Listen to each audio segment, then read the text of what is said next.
Bismillahirrahmanirrahim. Assalamualaikum warahmatullahi wabarakatuh. Alhamdulillahirabbil alamin wa bihi nasta'inu ala umuri dunya waddin wassalatu wassalamu ala asrofil anbiya'i wal mursalin wa ala alihi wa sahbihi ajmain amma ba'd. Ikhwati fillah yang mudah-mudahan dirahmati oleh Allah Subhanahu wa taala. Dalam sebuah riwayat menyampaikan Rasulullah Shallallahu Alaihi Wasallam pernah menyebut seorang sahabat sebagai penghuni surga. Tidak hanya satu kali, Rasulullah Shallallahu Alaihi Wasallam menyebutnya sampai 3 kali berturut-turut sebagai penghuni surga. Saat itu Rasulullah Shallallahu Alaihi Wasallam sedang bersama para sahabatnya, yaitu di antara masa sholat, azan dan iqomah. Waktu itu Rasulullah Shallallahu Alaihi Wasallam berkata kepada para sahabatnya sembari menunjuk pintu Masjid Nabawi dan berkata, sebentar lagi akan masuk seseorang sebagai penghuni surga. Kemudian para sahabat menunggu iqomah dan melihat ke arah pintu yang ditunjuk oleh Rasulullah Shallallahu Alaihi Wasallam. Para sahabat penasaran siapa orang yang dimaksud oleh Rasulullah Shallallahu Alaihi Wasallam sebagai penghuni surga. Karena di saf yang paling depan telah duduk para sahabat utama Rasulullah Shallallahu Alaihi Wasallam, yaitu Umar bin Khattab, Utsman bin Affan, Abu Bakar As-Siddiq, dan Ali bin Abi Thalib. Tiba-tiba masuk dari pintu itu seseorang yang tak dikenal, bukan dari kalangan sahabat. Dia jarang berkomunikasi, jarang bersosialisasi dengan sahabat lainnya. Keesokan harinya, ketika tak ada seorang sahabat yang bertanya, maka Rasulullah Shallallahu Alaihi Wasallam kembali mengulangi perkataannya tersebut. Rasulullah Shallallahu Alaihi Wasallam menyampaikan hal yang sama, bahwa akan ada seseorang yang masuk dari pintu itu sebagai penghuni surga. Lalu para sahabat pun melihat ke arah pintu itu dan melihat ke saf depan yang sudah ada sahabat utama Rasulullah Shallallahu Alaihi Wasallam seperti sehari sebelumnya.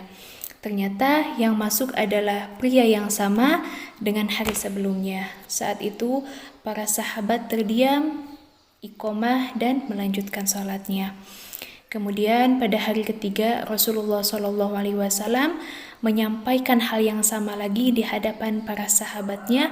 Kemudian masuk lagi orang yang sama.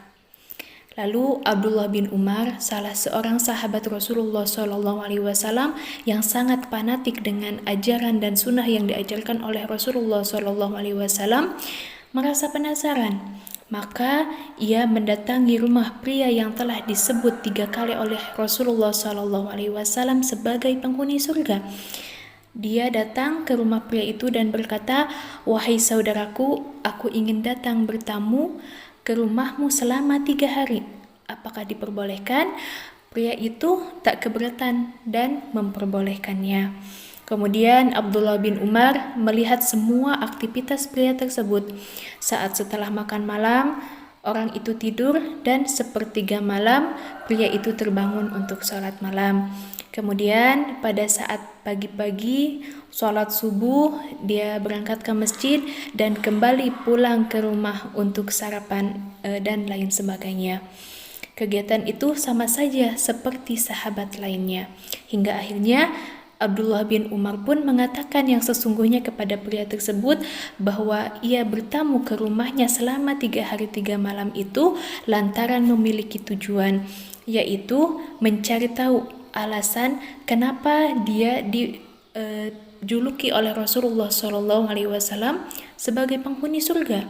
Maka pria itu tersenyum dan berkata, "Wahai Ibnu Umar, kalau itu yang mau kamu tahu, maka setiap saya letakkan kepala saya di bantal ketika mau tidur di malam hari, saya selalu memaafkan semua orang yang berbuat salah kepada saya tanpa ada perkataan maaf dari orang itu. Apapun saya maafkan dan saya bersihkan hati ini." Dari riwayat itu disampaikan bahwasanya Islam mengajarkan umatnya untuk memaafkan siapapun yang berbuat salah kepada kita. Dalam bahasa Arab, sikap pemaaf atau pemaaf berarti al-afu yang artinya bertambah atau berlebih, penghapusan, ampunan, atau anugerah. Dalam Islam, amalan-amalan yang justru bernilai besar di sisi Allah adalah amalan-amalan yang ketika kita lakukan ada perjuangan menundukkan hawa nafsu. Kenapa menundukkan hawa nafsu?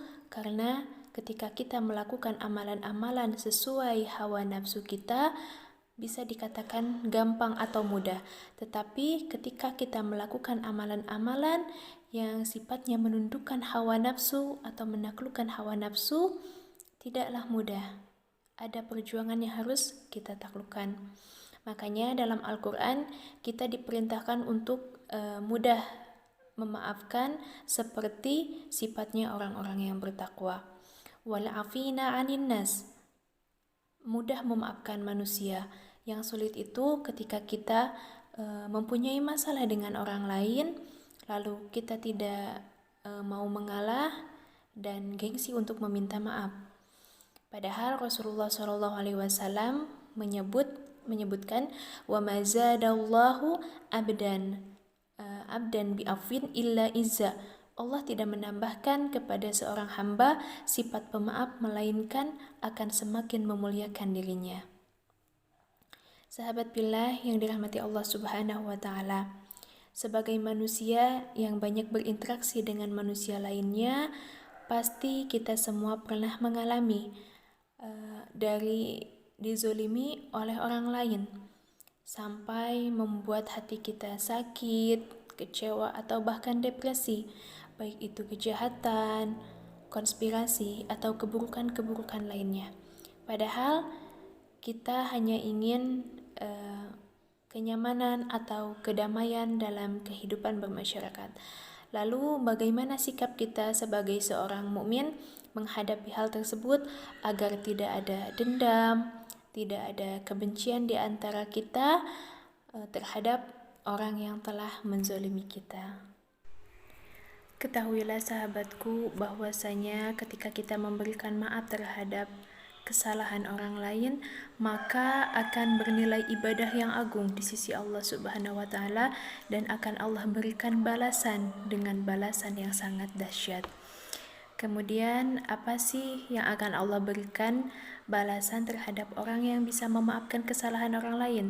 Salah satunya yaitu Rasulullah SAW bersabda, dan tidaklah Allah menambah seorang hamba dengan kemudahan untuk memaafkan kecuali Allah akan memberinya izzah atau kemuliaan. Maka ketika kita melaksanakan apa yang diperintahkan oleh Allah, maka bernilai ibadah dan bernilai agung di sisi Allah Subhanahu wa taala. Kemudian ketika kita memberikan maaf untuk orang lain, maka kita akan mendapatkan banyak manfaat.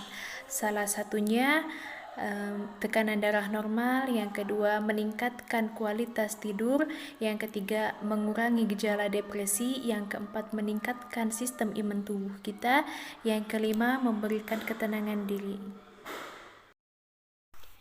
Jadi kesimpulannya, menjadi seorang pemaaf itu adalah menjadi seorang yang mulia.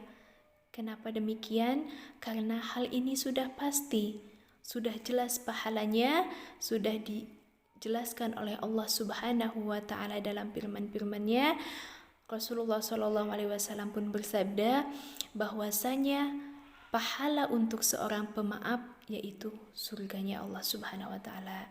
Maka dari itu kita harus bisa memberikan maaf kepada orang lain yang telah menzolimi kita, menyakiti kita, baik itu secara sengaja atau secara tidak sengaja, baik secara langsung maupun tidak langsung. Dan hal ini tentu akan sulit bagi kita untuk bisa memaafkan orang lain. Namun akan menjadi mudah bagi kita apabila kita telah membiasakannya untuk memaafkan setiap kesalahan orang lain.